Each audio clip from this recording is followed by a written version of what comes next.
How does it feel to have been vulnerable like that in a room of 24,000 people and I don't know how many millions of people watching at home? It feels human, I think. I think being an athlete, people kind of disregard that side of us, the human side of things. And it started with one of the most emotional interviews Coco Gauff has ever given. She stood there in front of 24,000 fans, eyes heavy, voice cracking, admitting that she felt human. Not a superstar, not the number 3 player in the world, just human. And for a split second, the world saw a side of Coco they'd never seen before. Vulnerable, honest, and raw. You know, people say so many things like, you know, number 3 in the world and you're doing this or you're playing like this and you should be better and things like that. But like at the end of the day, like I feel like I've already, if I stopped and didn't pick up a racket tomorrow, I've have a career that so many people would dream of. But I think I just showed people what it's like to be a human, and I have bad days, but I think it's more about how you get up after those bad moments and how you show up after that. And I think today I showed that I can get up after feeling the worst I've ever felt on the court. But what no one realized in that moment was that Coco Gauff was about to flip the sports world upside down. Because just days later, one of Fox Sports' loudest hosts crossed a line so far that it didn't just spark outrage. It triggered a $50 million lawsuit that's now shaking every sports network in America. This isn't your average tennis drama.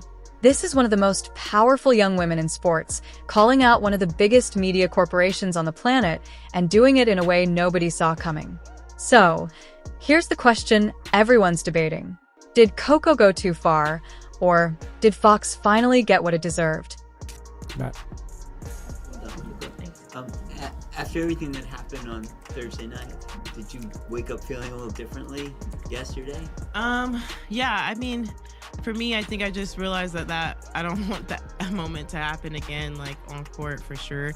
And yeah, I'm not someone who, like, I don't know, I don't want to show, like, I guess, weakness in moments, but after the match, I was thinking, like, maybe it's not a weakness, it's just showing the things that happen in my head and not keeping it inside to the point where I can't play. But I felt with a new perspective, seeing how the support I've gotten since that moment, just seeing how proud of people are of me regardless of how I do here. So today I felt a lot lighter going on court, and I hope to continue feeling that lightweight for the rest of the time here. It all began on what was supposed to be a regular day in sports television. Fox Sports was covering the lead-up to the Miami Open. Nothing unusual, just another pre-match discussion about players, rankings, and predictions. But then one of their hosts decided to get bold. And by bold, I mean reckless. Instead of focusing on analysis or stats like every professional commentator should, he turned the segment into a personal takedown of Coco Gauff on live TV in front of millions. He questioned her maturity, her attitude, and even claimed that her victories were more hype than skill. That wasn't just bad taste. It was disrespect of the highest order. The host didn't hold back. He made it sound like Coco's entire rise was a marketing trick, not real talent. And the worst part, there was no hesitation, no correction, just a smug grin. As if embarrassing a 19-year-old athlete was entertainment. Yeah, I mean, I'm trying to be positive. I mean, after the match, I definitely was struggling in the locker room. I don't like losing, and yeah, I think for me, the main thing, I'm sure my team and everyone's gonna tell me, like, you know, you did well at Rolling Girls, don't like. Girls don't like now. Coco Gauff has heard her fair share of criticism. Too young, too emotional, too overhyped. She's dealt with all of it before, but this time it was different. This wasn't about her performance. It was an attack on her character, her integrity, and everything she had worked for. And when the segment aired, you could almost feel the temperature drop in the room. Viewers knew instantly that this wasn't commentary anymore. It was humiliation. And yet, while most athletes might have fired back online or clapped back in interviews, Coco stayed quiet, completely silent. But that silence wasn't weakness, it was strategy. Within minutes of the broadcast, the internet exploded. Fans flooded social media with outrage demanding accountability from Fox Sports. Hashtags like #DefendCoco and #RespectTheGame started trending worldwide. Clips of the disrespectful segment spread like wildfire, and what began as one commentator's careless remarks quickly turned into a global conversation about media ethics and athlete treatment. But it didn't stop with the fans. Some of the biggest names in tennis, Serena Williams, Naomi Osaka, and other WTA stars spoke out in Coco's defense. They called the host's comments unprofessional, cruel, and embarrassing for sports journalism. Even retired players, analysts, and reporters who usually stay neutral weighed in, saying the criticism crossed every possible line. The overwhelming message was clear. Coco didn't deserve this. What made it even more powerful was the unity. Athletes who compete against Coco came together to support her, showing that this wasn't about rivalry. It was about respect. Across platforms, fans began resharing clips of Coco's best performances, reminding the world that she earned every win, every title, and every ounce of recognition through hard work and raw talent. And while all of this was happening, Coco stayed silent. No tweets, nos tatemens, no interviews. The silence drove people crazy. Was she ignoring it or planning something bigger? Nobody knew. But behind that calm, quiet surface, Coco and her team were already making their move. While the internet was still buzzing with anger and debate, Coco Gauff was busy doing something far more calculated. Instead of ranting online or demanding an apology, she and her legal team began quietly gathering evidence. Every second of that Fox Sports broadcast was reviewed. Every sentence, every clip, every reaction. They dissected it line by line, looking for anything that crossed the line from opinion into defamation. And when the papers finally dropped, the sports world froze. Coco Gauff wasn't posting statements. She was filing a $50 million lawsuit against Fox Sports and the host himself. The charges: defamation, emotional distress, and professional harm. In simple terms, Coco wasn't suing for attention. She was suing for accountability. The lawsuit spelled it out clearly. The comments weren't made in good faith or as part of legitimate analysis. They were personal attacks meant to humiliate her publicly. They damaged her reputation, her partnerships, and her emotional well-being. And in the world of professional sports, that's no small thing. Coco's image isn't just her pride. It's her brand. She represents sponsors, tournaments, and millions of young fans. When someone publicly undermines that image, it has real consequences. Legal experts jumped in almost immediately. One attorney said, "This isn't just about hurt feelings. It's about protecting a career." Another added, "Athletes have the right to stand up when commentary turns into character assassination." And that's exactly what Coco was doing. It wasn't about the money. It was about sending a message. She wasn't just defending herself. She was standing up for every athlete who's ever been disrespected for ratings. She showed that the new generation isn't afraid to fight back, even if the opponent is one of the biggest media giants in the world. And that's when the panic at Fox began. The moment the lawsuit hit the headlines, Fox Sports went into full-blown damage control. Within hours, their PR team released one of those carefully worded robotic statements that everyone's seen before. "We respect Coco Gauff as an athlete and wish her continued success." The comments made were purely opinion and not intended as personal attacks. Translation: "We messed up, but please don't sue us." But it was too late. The internet wasn't buying it. Fans flooded the replies, calling the statement tone-deaf, lazy, and insulting. Commentators from rival networks mocked Fox openly, saying things like, "If you can't talk about an athlete without attacking their character, maybe you shouldn't have a mic." Even neutral sports journalists started distancing themselves, realizing the backlash wasn't going away. The host who made the remarks suddenly disappeared from social media.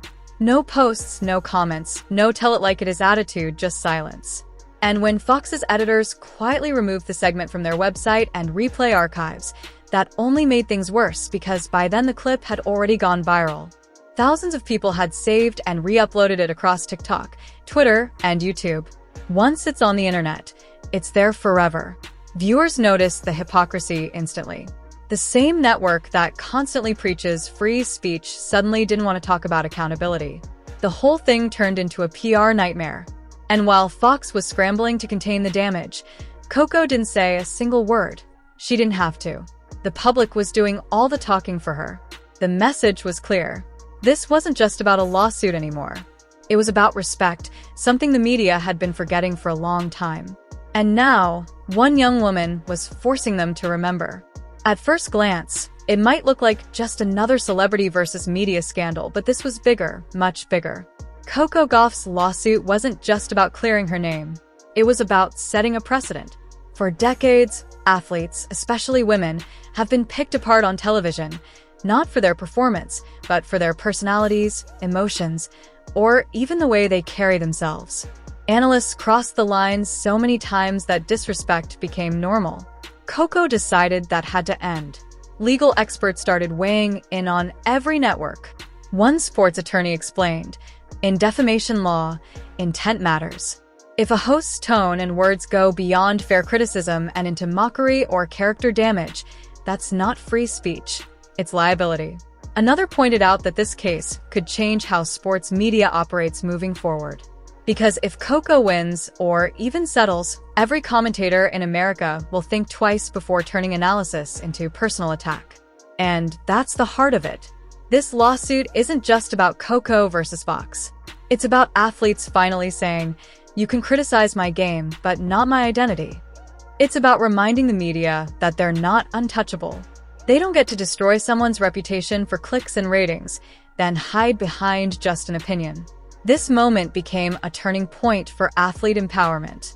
Suddenly, conversations about respect, mental health, and accountability started happening across the sports world.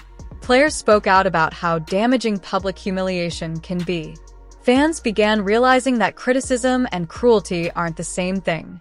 Coco Gauff didn't just hit back legally. She shifted the balance of power. For once, the athlete held the mic, and the media had to listen. As the lawsuit gained momentum, something incredible started happening. Major brands that had partnered with Coco, like Nike, New Balance, and Rolex, didn't back away. They doubled down. They praised her for standing up for herself and applauded her courage to hold the media accountable. Instead of damaging her career, the lawsuit made her even more powerful. Coco wasn't just a tennis star anymore. She was becoming a symbol of strength and integrity. Meanwhile, inside sports networks across the country, executives started paying attention. Producers held emergency meetings. Memos were sent out reminding commentators to be respectful, to avoid personal tone, and to stay within analysis. One insider even joked, "Everyone's terrified of pulling a Fox moment." That's when you knew Coco's message had hit the industry where it hurt. The culture itself, fans noticed the shift, too. The same people who once watched the controversy unfold were now rooting for Coco harder than ever. Stadiums started chanting her name louder. Her interviews were filled with pride and support instead of gossip and critique. Even people who didn't follow tennis began to see her as more than an athlete. She was a young woman redefining how the media should treat public figures. And through it all, Coco never broke her composure. She stayed calm, focused, and professional. She didn't gloat. She didn't fuel drama. She let her actions and her results do the talking. Every tournament she played, every match she won, was another reminder she's not just winning games, she's winning a cultural battle. By the time Fox realized the full impact of what they'd done, it was too late. The power dynamic had flipped completely. The young athlete they once mocked had turned into the very person changing how they'd have to operate moving forward. In the months that followed, the ripple effect from Coco's lawsuit only grew stronger. Sports outlets, journalists, and networks all started reevaluating their approach. The shock value commentary that used to dominate broadcasts suddenly looked outdated. Respect became the new expectation, and Coco Gauff had sparked that shift. She didn't yell. She didn't drag anyone online. She simply stood her ground. And that changed everything. Behind the scenes, Fox's lawyers reportedly tried to settle the case quietly. But Coco's team wasn't rushing. They wanted transparency. They wanted the public to see that athletes can't be used as punching bags for profit anymore. And whether the lawsuit ends in a courtroom victory or a private deal, the message has already been sent loud and clear. This generation of athletes isn't backing down. Coco Gauff showed that standing up for yourself doesn't make you arrogant. It makes you strong. She reminded the world that criticism has limits and that professionalism works both ways. In an age where every word, every clip, and every reaction can go viral, she proved that accountability still matters. And here's the irony. Fox Sports tried to tear her down, but all they did was elevate her higher than ever. The same network that mocked her determination turned her into a global icon of athletic empowerment. Sponsors rallied behind her. Fans admired her more. Even critics had to admit she handled the entire storm with more maturity than anyone expected from a 19-year-old. At the end of the day, Coco didn't just win a fight. She changed the conversation. She turned pain into purpose and showed every young athlete that silence doesn't mean surrender. It means strategy. And when you choose your moment wisely, your impact can echo far beyond the court. So, here's the question for you. Did Coco Gauff do the right thing by suing for $50 million, or should she have let it go? Drop your thoughts in the comments below.